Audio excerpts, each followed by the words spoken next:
I'm Nina Essman. I'm a general manager on Broadway.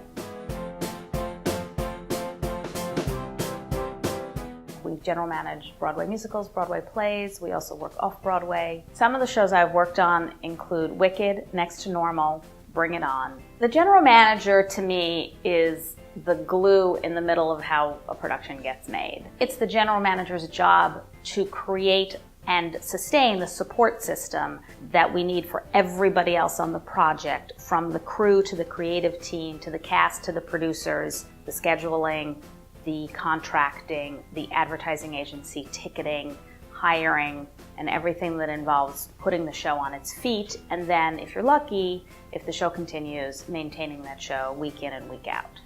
I was fortunate to work on Wicked from the first reading that we did in New York City. And then even as you take a project like Wicked and you open it and you take it internationally, we still learn things.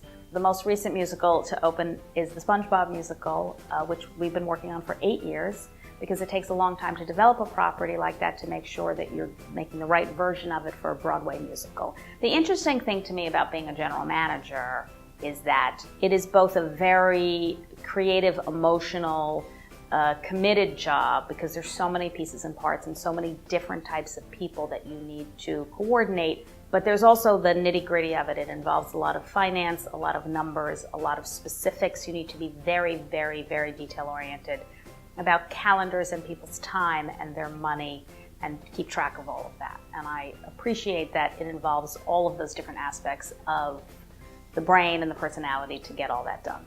Everybody that you talk to has a different relationship to the project and needs to be handled in a different way. It requires a lot of flexibility, and it requires a little bit of a willingness to jump off the deep end not knowing what's on the other side.